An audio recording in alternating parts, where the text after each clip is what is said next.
जी जय श्री कृष्णा जी, राधे राधे, राम राम, नमस्कार। कैसे हो आप लोग? चलिए, समय हो गया हमारा भगवत गीता पढ़ने का।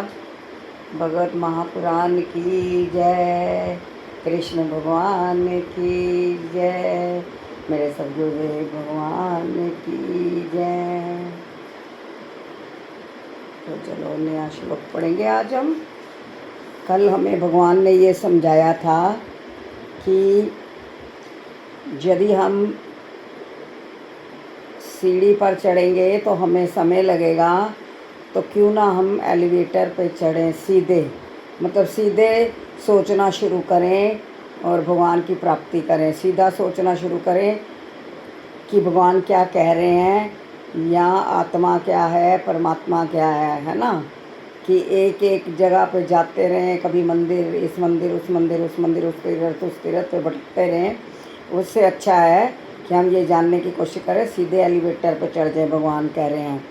दूसरा, भगवान ने कहा था कि जो शंका करते हैं, भगवान को नहीं मानते हैं, तो वो मुड़ मुड़ के जो है इस संसार में जन्म लेते हैं। कल हमने ये पढ़ा था 2 श्लोक, उसका ये मीनिंग भगवान ने समझाया था कि वो भगवान जो है वहाँ वैकुंठ लोक है, जो एलिवेटर पर चढ़ता है वो वैकुंठ लोक को जाता है, और जो स्वर्ग और नरक के बारे में सोचता है वो बार बार जो है इस धरती पे जो है विचरता रहता है, चक्कर लगाता रहता है। उससे जन्म मृत्यु का चक्र ही मिलता है, तो वो वैकुंठ लोक में नहीं जा सकता। जो वैकुंठ लोक है वो वृंदावन धाम है, जहाँ कृष्ण भगवान मुरली बजाते हैं। कोई कहता है मुरली बजैया का स्थान है, कोई कहता है गौआ चरैया का स्थान है। तो असली वैकुंठ धाम जो है वृंदावन है। यदि आप सीधे वृंदावन जाओ तो आपका बेड़ा पार है। यदि आप धीरे धीरे करके उस मंदिर पे, तो इस तरह से आप को समय भी लगेगा, समय बीत जाएगा।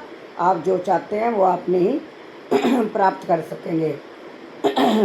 अगला श्लोक है आज का, ये प्यन्य देवता भक्ता यजन्ते श्रद्धयान्विताः ते अपि मामेव कौन्तेय यजन्त विधि पूर्वकम।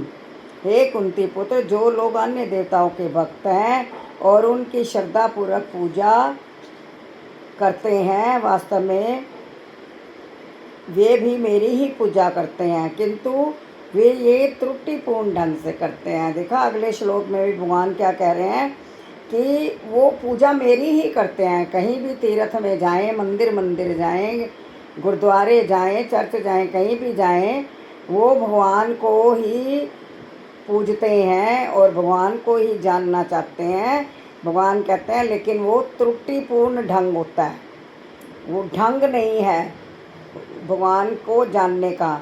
श्री कृष्ण का कथन है, जो लोग अन्य देवताओं की पूजा में लगे होते हैं वे अधिक बुद्धिमान नहीं होते, यद्यपि ऐसी पूजा अप्रत्यक्षता मेरी ही पूजा है। उदाहरण है, जब कोई मनुष्य वृक्ष की जड़ों में पानी न डालकर उसकी पत्तियों तथा टहनियों में डालता है, तो वह इसलिए ऐसा करता है क्योंकि उसे पर्याप्त ज्ञान नहीं होता। वाह, देखा ना कैसे एग्जाम्पल समझाया है कि कार्य वो वही कर रहा है, वृक्ष की जड़ों में पानी ना डाल के पत्तियों और टहनियों में डालता है। पानी तो जड़ों में देना चाहिए कि जड़ों को पानी मिले, नीचे ज़मीन में मिट्टी में पानी मिले, वो अपने आप जो है पेड़ को, पौधे को हरा भरा कर देगा। इसी तरह भगवान कहते हैं कि ज़मीन से एलिवेटर पे चढ़ के भगवान को याद करना नहीं शुरू करा, एक एक सीढ़ी करके, वो भी ठीक है, लेकिन वो भगवान कह रहे हैं वो गलत तरीका है। तो ऐसा इसलिए करना है क्योंकि उसे पर्याप्त ज्ञान नहीं होता, वह नियमों का ठीक से पालन नहीं करता। इसी प्रकार शरीर के विभिन्न अंगों की सेवा करने का अर्थ है अमावस्या में भोजन की पूर्ति करना। इसी तरह विभिन्न देवता भगवान की सरकार के विभिन्न अधिकारी तथा निर्देशक हैं। मनुष्य को अधिकारियों या निर्देशकों द्वारा नहीं अपितु सरकार द्वारा निर्मित नियमों का पालन करना होता है। इसी प्रकार हर एक को परमेश्वर की ही पूजा करनी होती है। इससे भगवान के सारे अधिकारी तथा निर्देशक स्वतः प्रसन्न होंगे। अधिकारी तथा निर्देशक तो सरकार के प्रतिनिधि होते हैं, अतः इन्हें घूस देना अवैध है। यहाँ पर इसी को अविधिपूर्वकम कहा गया है।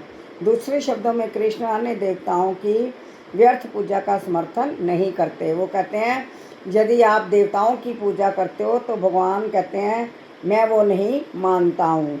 अहम ही सर्वज्ञाना भोक्ता च प्रभुरेव च न तु माम विजानन्ति तत्त्वेनाच्यच्वन्ति तय। मैं ही समस्त यज्ञों का एकमात्र भोक्ता तथा स्वामी हूँ।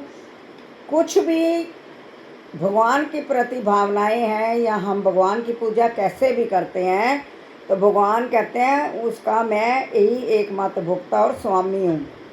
मैं ही हूँ सब में मैं ही हूँ। अतः जो लोग मेरे वास्तविक दिव्य स्वभाव को नहीं पहचान पाते वे नीचे गिर जाते हैं। यहाँ ये स्पष्ट कहा गया है कि वैदिक साहित्य में अनेक प्रकार के यज्ञ अनुष्ठानों का उद्देश्य है, किंतु वस्तुतः वे सब भगवान को ही प्रसन्न करने के निमित्त हैं। यज्ञ का अर्थ है विष्णु। भगवद गीता के 3 अध्याय में ये स्पष्ट कथन है कि मनुष्य को चाहिए कि यज्ञ या विष्णु को प्रसन्न करने के लिए कर्म करे। मानवीय सभ्यता का समग्र रूप वर्णाश्रम धर्म है और ये विशेष रूप से विष्णु को प्रसन्न करने के लिए यज्ञ जो किया जाता है वो कहते हैं वो विष्णु भगवान के लिए किया जाता है। इसलिए इस श्लोक में कृष्ण कहते हैं मैं समस्त यज्ञों का भोक्ता हूँ क्योंकि मैं परम प्रभु हूँ। मैं ही परम प्रभु हूँ। किंतु अल्पज्ञ स्थिति से अवगत न होने के कारण क्षणिक लाभ के लिए देवताओं को पूजते हैं। अतः वे इस संसार में आ गिरते हैं और उन्हें जीवन का लक्ष्य प्राप्त नहीं हो पाता। यदि किसी को अपनी भौतिक इच्छा की पूर्ति करनी हो तो अच्छा यही होगा कि वह इसके लिए परमेश्वर से प्रार्थना करे और इस प्रकार उसे वांछित फल प्राप्त हो सकेगा। यान्ति देवव्रता देवानि प्रयत्न्यान्ति पितृव्रता भूतानि यान्ति भूतेर्या यान्ति मध्याजिनोऽपि माम।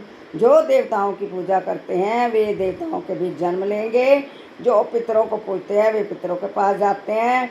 जो भूत प्रेतों की उपासना करते हैं वे उन्हीं के बीच में जन्म लेते हैं। और जो मेरी पूजा करते हैं वो मेरे साथ निवास करते हैं। भगवान कह रहे हैं जो कृष्ण कृष्ण कृष्ण कृष्ण करता रहता है और उनकी पूजा करता है वो उनके साथ रहते हैं और हमें भी अपने साथ जोड़ लेते हैं।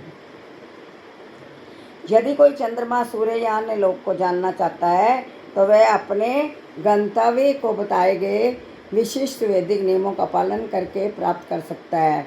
और इनका विशद वर्णन वेदों के कर्मकांड अंश दर्श पौर्णमासी में हुआ है, जिसमें विभिन्न लोकों में स्थित देवताओं के लिए विशिष्ट पूजा का विधान है। इसी प्रकार विशिष्ट यज्ञ करके पितृलोक प्राप्त किया जा सकता है। इसी प्रकार मनुष्य भूत प्रेत लोकों में जाकर यक्ष रक्ष या पिशाच बन सकता है। पिशाच पूजा को काला जादू कहते हैं। पिशाच पूजा को काला जादू, हाँ कई लोग करते हैं ना, कहते हैं काला जादू टोना करते हैं, ये उनको पिशाच बोलते हैं। अनेक लोग काले जादू का अभ्यास करते हैं और सोचते हैं कि ये अध्यात्म है, किंतु ऐसे कार्यकलाप नितांत भौतिकवादी हैं। इसी तरह शुद्ध भक्त केवल भगवान की पूजा करके निस्संदेह वैकुंठ लोक तथा कृष्ण लोक की प्राप्ति करता है।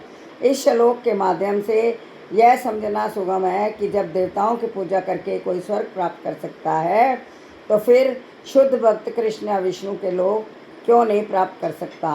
दुर्भाग्यवश अनेक लोगों को कृष्ण तथा विष्णु के दिव्य लोगों की सूचना नहीं है, अतः ना जानने के कारण वे नीचे गिर जाते हैं। जहाँ तक कि निर्विशेषवादी भी ब्रह्म ज्योति से नीचे गिरते हैं।